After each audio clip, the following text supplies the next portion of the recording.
1815년 겨울 창경궁 경춘전, 조용히 눈을 감은 한 여인의 생은 파란만장한 조선의 역사 그 자체였습니다. 그녀의 이름은 해경궁 홍씨, 사도세자의 부인이자 정조의 어머니. 70년을 궁중에서 살아남으며 남편의 죽음과 아들의 즉위를 지켜낸 여인. 조선이 낳은 지혜의 화신이라 불리는 그녀의 삶은 한 인간이 권력과 비극 사이에서 어떻게 지혜로 생존했는지를 보여주는 서사입니다. 1735년 영조 11년 여름, 서울 한성부 반송방의 오래된 기와집에서 한 아기가 태어났습니다. 이름은 홍씨 풍산홍씨 가문의 둘째 딸이었죠. 겉보기엔 귀한 명문가의 혈통이었지만 그 안을 들여다보면 사정은 달랐습니다. 가세가 기울어가고 있었고 아버지 홍봉하는 과거 시험마다 낙방했습니다.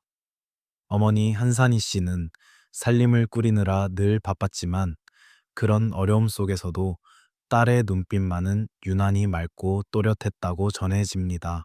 태어나기도 전 할아버지 홍연보가 꾸었던 태몽이 남달랐습니다. 커다란 해가 구름을 뚫고 솟는 꿈이었다고 하지요. 그는 이 아이는 장차 집안을 일으킬 인물이 될 것이다 라고 말했습니다. 하지만 그 말이 축복일지 시련의 예언일지는 그 누구도 몰랐습니다. 그녀는 어려서부터 비상했습니다. 단 한 번 본 글도 잊지 않았고 듣는 이야기마다 그 뜻을 곧장 깨달았습니다. 하지만 명문가의 자녀라 해도 배움은 쉽지 않았습니다. 집안 형편이 넉넉하지 않아 책 한 권을 얻는 것도 힘들었으니까요. 그럼에도 홍 씨는 집안 어른들의 이야기를 귀 기울여 들으며 세상의 이치를 배웠습니다. 말보다 표정으로 읽는 사람의 마음 한마디 말 속에 담긴 권력의 무게를 일찍이 깨달은 아이였죠. 그녀의 천재성은 가문에서도 화제가 되었고 어른들은 이 아이는 사내보다 더 총명하다고 입을 모았습니다. 하지만 아이러니하게도 그 총명함이 바로 그녀의 운명을 궁궐로 이끌게 됩니다. 1743년 영조는 세자빈을 뽑는 간택을 명했습니다. 온 조선의 명문가에서 어린 교수들이 모여드는 자리. 그 속에 9살의 홍씨도 있었습니다. 가세는 비록 기울었지만 홍봉하는 마지막 기회를 걸었죠. 이 딸이 우리 집안을 다시 일으킬 것이다. 그리고 운명은 그렇게 흘러갔습니다. 어린 홍씨는 간택 과정에서 모두의 시선을 사로잡았습니다. 어린 나이에도 예법에 어긋남이 없었고 말 한마디마다 신중했습니다. 게다가 눈빛은 담대했으나 교만하지 않았습니다. 그 눈빛이 훗날 조선의 운명을 바꿀 정조의 어머니의 눈빛이었죠. 그리하여 그녀는 10세의 나이로 세자빈이 되었습니다. 궁궐의 높은 담장 안 화려하지만 냉혹한 세계로 들어선 것이었습니다. 그녀의 진짜 인생은 이제부터 시작이었습니다. 7가 44년 10살의 홍씨는 붉은 연단을 밟으며 조선 왕실의 일원이 되었습니다. 세자빈으로 간택된 순간 어린 그녀는 더 이상 아버지의 딸이 아닌 조선의 법도 그 자체가 되어야 했습니다. 궁궐의 문이 닫히는 소리와 함께 그녀의 세상은 바뀌었습니다. 화려한 비단 옷과 금으로 장식된 장신구들. 하지만 그 속에서 느껴지는 것은 낯설고 차가운 공기였습니다. 왕실의 규율은 숨조차 조심하게 만들었고 웃음에도 예법이 눈물에도 절차가 존재했습니다. 궁궐은 작은 도시였습니다. 매일 아침 해가 뜨기 전 일어나 의복을 갖추고 시녀와 내관 상궁들의 움직임 속에서 하루가 시작되었죠. 어린 세자비는 눈으로 보고 귀로 들으며 몸으로 예법을 익혔습니다. 말 한마디 눈빛 하나로 신하와 왕족이 운명을 가르는 세상. 그녀는 그 속에서 침묵의 미덕을 배웠습니다. 처음 사도세자를 만났을 때 그는 부드럽고 온화했습니다. 나이 차가 있었지만 세자는 젊고 열정적이었죠. 문학을 사랑하고 그림을 그리고 칼을 잡는 일도 좋아했습니다. 그때까지만 해도 두 사람의 관계는 조심스럽지만 평화로웠습니다. 그러나 그 평화는 오래가지 않았습니다.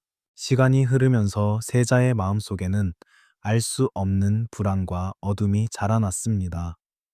공부를 게을리하고 시녀들에게 분노를 터뜨리며 예법을 무시하기 시작했습니다. 궁 안의 공기는 점점 더 무거워졌죠. 홍 씨는 그 변화의 원인을 이해하려 애썼습니다.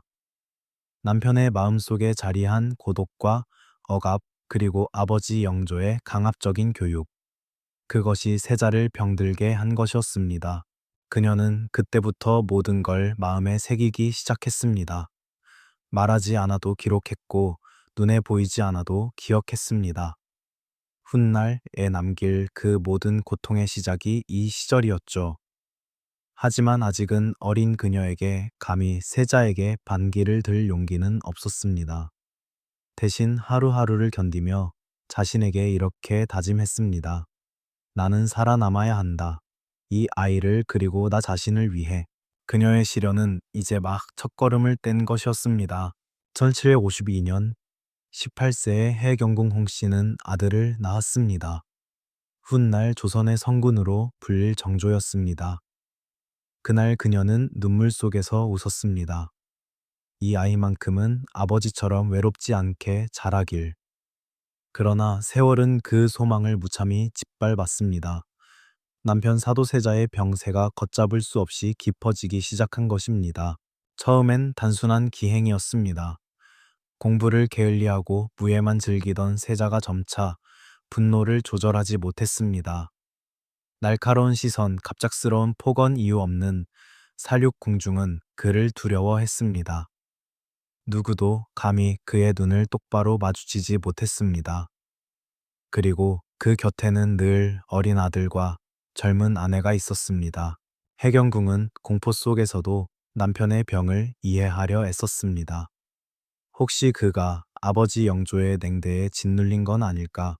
혹은 궁궐의 끝없는 경쟁 속에서 외로움에 미쳐버린 건 아닐까? 하지만 그런 연민은 곧 현실의 벽 앞에 무너졌습니다. 세자의 광증은 이미 궁을 위협할 정도였으니까요. 어느 날은 하인을 죽였고 또 어떤 날은 벽을 향해 칼을 휘둘렀습니다. 그녀는 그때마다 가만히 침묵했습니다. 감히 눈물조차 흘리지 못한 채 그저 정조를 품에 안고 떨었습니다. 아들이 아버지의 어두움을 닮을까 두려웠기 때문이죠. 그러나 아이러니하게도 바로 그 절망의 순간들이 해경궁을 강하게 만들었습니다. 그녀는 남편의 병세를 감추려 애썼고 궁중의 소문을 막기 위해 직접 시녀들의 입을 단속했습니다. 아들의 장래를 지키기 위해서라면 어떤 굴욕도 견뎌야 했습니다. 매 순간이 전쟁 같았고 그녀의 침묵은 곧 방패가 되었습니다. 밤이면 사도세자가 광기에 휩싸여 소리를 질렀고 그 옆에서 해경궁은 어린 정조의 귀를 막았습니다. 듣지 말거라. 세상은 언제나 소리를 내는 자보다 듣는 자가 더 오래 남는 법이다. 그 말은 훗날 정조가 평생 품게 된 철학이 되었죠. 하지만 그들의 불행은 거기서 끝이 아니었습니다. 1862년 여름 조선 궁궐을 뒤흔든 이모화변이 터졌습니다. 영조가 친아들 사도세자를 뒤주에 가두어 죽인 사건, 그리고 그 참혹한 광경을 가장 가까이에서 지켜본 이가 바로 해경궁 홍씨였습니다. 그녀의 나이 겨우 29, 남편은 죽었고 아들은 고아가 되었습니다. 이제 세상은 그녀에게 단 하나의 질문을 던졌습니다. 그대는 살아남을 것인가? 아니면 함께 무너질 것인가? 그녀의 답은 단호했습니다. 나는 살아남겠다. 1762년 7월 장대비가 내리던 날, 창덕궁의 한 마당에 작은 뒤주 하나가 놓여 있었습니다. 그 안에는 사도세자가 갇혀 있었습니다. 영조의 명령이었습니다. 그리고 그 장면을 담담히 바라보던 젊은 여인 바로 해경궁 홍씨였습니다. 남편의 생명이 꺼져가는 그 순간 그녀는 울지 않았습니다. 대신 굳게 입술을 깨물었습니다. 눈물은 이미 그녀의 무기가 아니었으니까요. 그녀는 그날의 공포를 평생 잊지 않았습니다. 남편의 죽음만이 아니라 시아버지의 냉정함과 친정의 침묵이 더 깊이 그녀를 베었습니다. 영빈 이 씨는 사도의 죽음을 종용했고 친정아버지 홍봉안 역시 정치적 판단 아래 입을 닫았습니다. 남편은 죽었고 집안은 그 죽음에 협조했습니다. 그 모든 배신과 고통이 한꺼번에 그녀의 가슴을 후벼 팠죠. 하지만 해경궁은 무너지지 않았습니다. 그녀는 남편의 죽음을 자신의 종말로 받아들이지 않았습니다. 오히려 그것을 아들의 시작으로 바꾸려 했습니다. 사도세자가 죽은 지 며칠 후 해경궁은 영조 앞에 불려갔습니다. 모두가 숨죽인 자리에서 그녀는 단 한 문장을 남겼습니다. 저희 모자 무치를 살려주심이 다 성은이올소이다. 그 한마디는 곧 정치였습니다. 그녀는 감정이 아닌 계산으로 절망이 아닌 전략으로 말했습니다. 감사함을 내세워 영조의 경계를 무너뜨리고 아들 정조의 생명을 지켜낸 것입니다.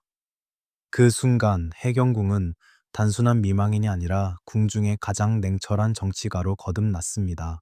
그녀는 자신이 살아남아야만 아들을 왕으로 만들 수 있다는 사실을 알고 있었습니다.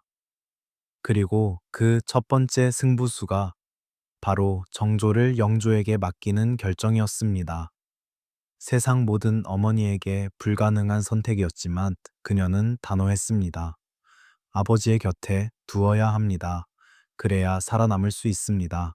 이 결단은 놀라운 결과를 가져왔습니다. 영조는 손자 정조를 진심으로 아꼈고 결국 대리청정을 맡기며 후계자로 세웠습니다. 해경궁의 계산은 완벽했습니다. 남편을 잃은 여인이었습니다. 하지만 그녀는 남편의 죽음을 가문의 몰락이 아니라 아들의 부활로 바꾸었습니다. 그녀의 눈물은 역사 속에서 전략이 되었고 침묵은 권력이 되었습니다. 뒤주 앞에서 무너진 한 여인은 그날 이후 조선을 가장 지혜로운 어머니로 다시 태어났습니다. 사도세자가 떠난 뒤 창덕궁은 오랜 침묵에 잠겼습니다. 하지만 그 침묵 속에서 오직 한 사람만이 움직이고 있었습니다. 바로 해경궁 홍씨였습니다. 그녀는 남편의 죽음이 단순한 비극이 아니라 권력의 중심이 바뀌는 신호임을 깨달았습니다. 그리고 그 변화의 흐름 속에서 아들 정조를 지켜내야 했습니다. 그녀는 냉정했습니다. 사도세자의 죽음으로 인해 정조 또한 죄인의 아들이라는 낙인이 찍힐 수 있다는 걸 너무도 잘 알고 있었죠. 아들을 지키기 위해서는 감정이 아닌 정치가 필요했습니다. 그래서 그녀는 세상에서 가장 어려운 결단을 내렸습니다. 아들을 영조에게 맡기는 것, 아버지의 손에서 자라야 합니다. 그래야 저 아이가 살아남습니다. 그녀의 이 한마디는 단순한 효의 표현이 아니었습니다. 손자를 직접 거두려는 영조의 심리를 읽은 완벽한 계산이었습니다. 그녀는 어머니로서의 욕심을 버리고 정치가로서의 이성을 택했습니다. 그 결단은 성공이었습니다.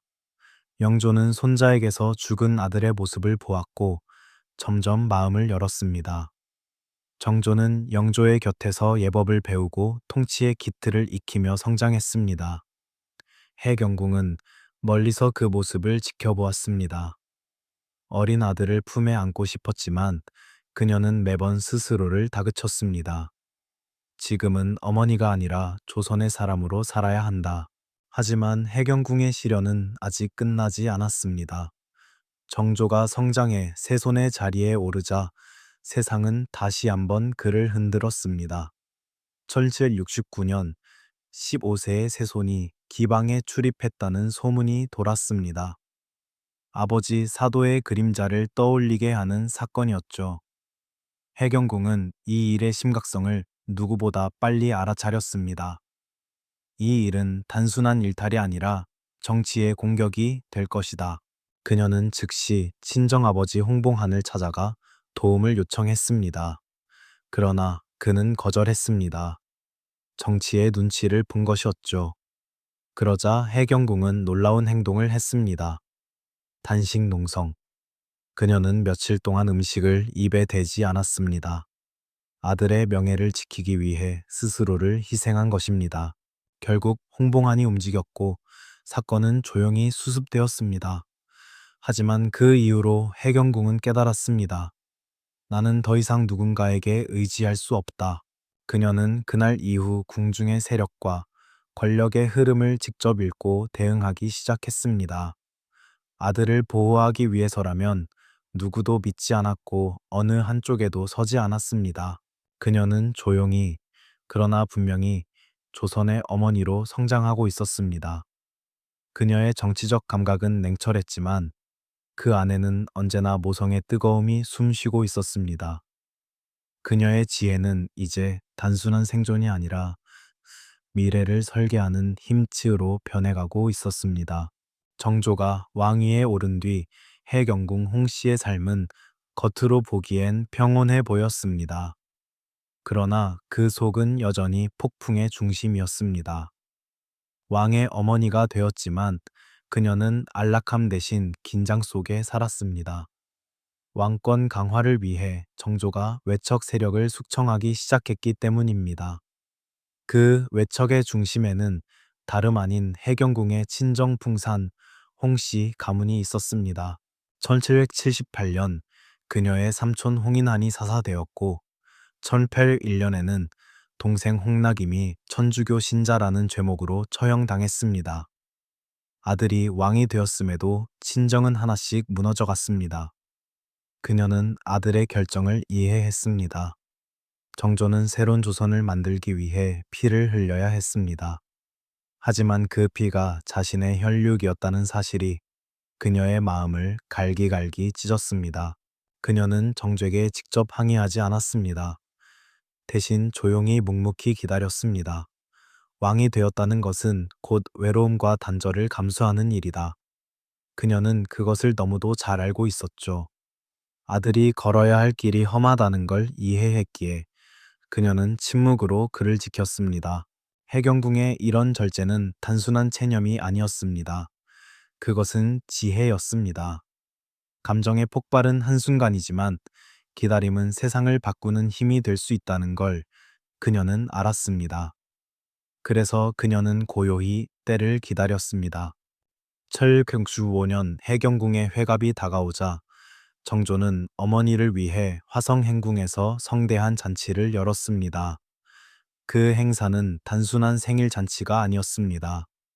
정조가 어머니에게 드리는 속죄이자 그동안의 침묵에 대한 감사의 표현이었죠. 행렬은 여드레 동안 이어졌고 궁궐의 여인이 성문 밖으로 나서는 일은 전례가 없었습니다. 백성들은 거리를 가득 메웠고 모두가 한 목소리로 외쳤습니다. 성군의 어머니 만세. 그날 밤 화성의 등불 아래서 해경궁은 조용히 중얼거렸습니다. 이제야 조금 마음이 놓이는구나. 하지만 아직은 끝이 아니야. 그녀의 마지막 소망은 하나였습니다. 몰락한 친정의 복권, 그리고 아버지 홍봉한의 명예회복.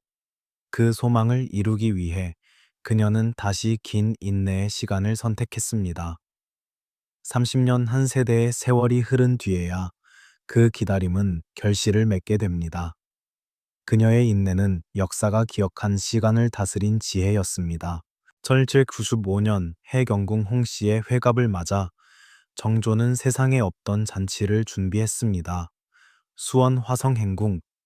새로 지어진 그곳은 정조가 어머니를 위해 직접 설계한 도시였죠. 행차는 궁중의 위험을 넘어 하나의 축제처럼 펼쳐졌습니다. 이 모든 것은 어머니의 은혜에 보답하기 위함이다. 정조는 그렇게 선언했고 백성들은 그 말을 믿었습니다. 해경궁은 여드레 동안 화려한 행렬의 중심에 섰습니다. 왕실의 여인이 궁 밖을 자유롭게 나서는 일, 그것은 전례가 없던 일이었습니다. 궁중의 여자라면 평생 대궐담을 넘지 못하는 게 법도였지만 해경궁은 그 법을 깨고 세상 속으로 걸어 나왔습니다. 백성들은 그 모습을 보고 눈물을 흘렸습니다.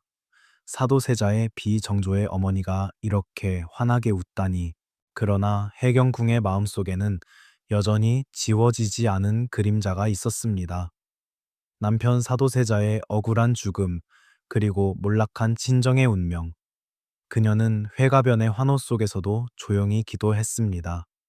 이 기쁨을 아버지도 동생들도 함께 나눌 수 있다면 얼마나 좋을까. 정조는 그 마음을 알고 있었습니다. 그래서 그날 밤 어머니 앞에 무릎을 꿇고 약속했습니다. 어머니, 제가 반드시 풍산홍씨 가문을 복권시키겠습니다. 어머니가 일흔이 되시는 해 그 약속을 꼭 지키겠습니다. 그 약속은 사랑이자 속죄였고 정치였습니다. 그러나 운명은 그 약속을 허락하지 않았습니다. 정조는 1800년 불과 28세의 나이로 세상을 떠났습니다. 그 순간 해경궁의 세상은 다시 한번 무너졌습니다. 아들이 없는 궁궐은 다시 낯설고 차가운 곳으로 돌아갔죠. 하지만 그녀는 포기하지 않았습니다. 순조가 즉위하자 해경궁은 조용히 편지를 올렸습니다. 이는 고 정조대왕의 유지이옵니다. 저의 부친 홍봉한을 비롯한 풍산 홍씨의 억울함을 밝혀주시옵소서. 그녀의 말은 무게가 있었습니다. 순조는 외할머니의 뜻을 거스르지 못했습니다. 1814년 마침내 풍산 홍씨 집안은 복권되었습니다. 남편의 억울함은 풀리지 못했지만 그녀의 오랜 인내와 지혜는 그 마지막 결실을 맺었습니다. 70세가 넘은 노모의 눈에 눈물이 맺혔습니다. 이제야 조금은 편히 눈을 감을 수 있겠구나. 그녀의 인생은 마치 긴 바람 같았습니다. 울부짖지 않고 부서지지 않고 다만 조용히 세월을 이겨낸 바람처럼 말이죠. 그녀가 보여준 인내는 단순한 덕목이 아니라 역사를 바꾸는 힘이었습니다. 아들이 떠난 뒤에도 해경궁 홍씨는 붓을 놓지 않았습니다. 1195년 회갑 이후 그녀는 자신의 기억을 하나하나 적어 내려가기 시작했죠. 그 글이 바로 입니다. 처음에는 단순한 회고록이었습니다. 궁중의 예절 세자의 성품, 젊은 시절의 이야기들. 그러나 시간이 지나 정조가 세상을 떠나자 그 기록은 달라졌습니다. 이제 그것은 눈물의 변론서가 되었고 그녀의 손끝에서 조선의 역사가 새로 쓰이기 시작했습니다. 은 단순한 개인의 고백이 아니었습니다. 그녀는 거기서 사도세자의 광증을 단순한 광기가 아닌 궁중 정치의 산물로 그렸습니다. 아들이 본 억압과 외로움, 그것을 만들어낸 권력의 잔혹함을 조용히 고발한 것이었습니다. 그리고 동시에 자신의 친정 풍산 홍씨 가문의 무고함을 주장했습니다. 이 책은 조선 왕조의 공식 기록인 과는 다른 목소리로 권력의 이면을 증언했습니다. 무엇보다 놀라운 점은 그 목적의 명확함이었습니다. 그녀는 단순히 기억을 남기려 한 것이 아니라 미래를 바꾸려 했습니다. 손자 순조가 이 글을 읽고 풍산 홍씨의 억울함을 이해하길 바랐던 것이죠. 즉, 은 단순한 과거의 기록이 아니라 정치적 유산이자 설득의 도구였습니다. 글 속에서 그녀는 절제된 문장으로 울분을 감췄습니다. 내가 울면 세상이 함께 울 것이다. 그러나 내가 기록하면 세상은 다시 생각할 것이다. 그 말처럼 그녀는 감정 대신 이성을 택했고 탄식 대신 증언을 남겼습니다. 결국 은 역사를 뒤흔드는 힘을 가졌습니다. 그녀의 붓끝에서 사도세자는 단순한 광인이 아닌 억눌린 인간으로 복원되었고 해경궁 홍씨 자신은 눈물로 쓰인 글을 통해 역사 속 주체로 자리 잡았습니다.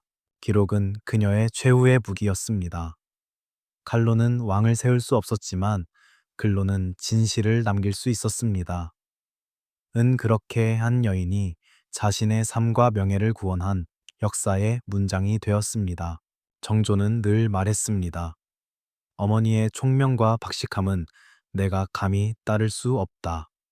그것은 단순한 효심의 표현이 아니었습니다. 그는 실제로 정치의 현장에서 어머니를 스승처럼 의지했습니다. 정조는 국정의 중대사를 앞두고 늘 해경궁에게 의견을 구했습니다. 군사제도, 개혁 문체 반정, 신하 인사 문제까지 그녀는 궁궐의 어느 누구보다 조선을 잘 알고 있었습니다. 70년의 세월 동안 왕과 신하 궁인과 백성, 모든 사람의 마음을 읽어온 경험이 있었기 때문이죠. 그녀는 늘 이렇게 말했습니다. 정치는 사람의 일이다. 사람의 마음을 모르면 나라를 다스릴 수 없다. 정조는 그 가르침을 평생 잊지 않았습니다. 그래서 그는 사도세자의 비극을 반복하지 않으려 했고, 신하를 처벌하되 끝내 미워하지 않았습니다. 그 따뜻하면서도 단호한 통치의 그림자 뒤에는 언제나 해경궁의 지혜가 있었습니다. 정조는 어머니를 존귀한 존재로 대했습니다. 그녀를 자궁치공이라 부르며 사실상 왕대비에 준하는 예를 내렸습니다. 회가변에서는 휘목후이무이라는 존호를 올렸고 그녀가 머무는 처소에는 왕의 친필 현판이 걸렸습니다. 하지만 해경궁은 결코 교만하지 않았습니다. 그녀는 늘 검소했고 자신이 얻은 권위를 사사로운 이익에 쓰지 않았습니다. 왕의 어머니이기 전에 백성의 어머니로 남고 싶다. 그녀는 그렇게 자신을 다스렸습니다.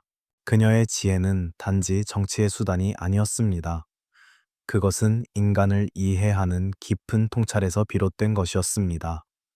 그녀는 늘 사람의 상처를 먼저 보고 그 뒤에 욕망을 읽었습니다. 그래서 적을 만들지 않았고 미움을 받아도 두려워하지 않았습니다. 그녀는 조용히 모든 위기를 기회로 바꾸었습니다. 1805년 이후 병이 깊어져 누워있는 동안에도 그녀는 정신을 놓지 않았습니다. 순조에게 조정의 일들을 물으며 궁중의 균형을 유지하려 했습니다. 그리고 1815년 81세의 나이로 세상을 떠났습니다. 70년 궁중 생활에 막이 내린 그날 궁궐은 깊은 침묵에 잠겼습니다. 정조는 이미 세상에 없었지만 그의 말이 사람들의 입에 다시 오르내렸습니다. 어머니의 지혜는 천하의 거울이었다. 그녀의 시오, 허영 센징, 총명하고 예지로우며 밤낮으로 경계한이라는 뜻이었습니다. 그 이름은 그녀의 삶을 완벽히 대변했습니다. 사도세자의 죽음도 친정의 몰락도 아들의 죽음조차 그녀를 꺾지 못했습니다. 그녀는 오직 지혜로 살았고 지혜로 세상을 남겼습니다. 해경궁 홍씨는 단순히 왕의 어머니가 아니었습니다. 그녀는 조선을 지탱한 마지막 어른이었습니다. 그녀의 삶은 지금도 조용히 묻습니다. 당신은 위기 앞에서 무엇으로 살아남을 것인가? 그녀가 남긴 대답은 명확합니다. 지혜, 배움, 기다림, 그리고 사랑. 이 네 가지가 인간을 구하고 시대를 바꾼다고. 조선의 성군 정조는 어머니를 스승으로 백성들은 그녀를 성모로 기억했습니다. 그녀의 삶은 권력의 중심에서 피어난 지혜의 결정체이자 인간의 품격이었습니다. 해경궁 홍씨 70년 궁중의 파도를 견디며 단 한 번도 감정을 앞세우지 않은 여인. 그녀는 우리에게 묻습니다. 지혜란 결국 사랑을 포기하지 않는 용기 아닐까? 이 영상이 마음에 드셨다면 좋아요와 구독으로 다음 한국사의 이야기를 함께 걸어가 주세요.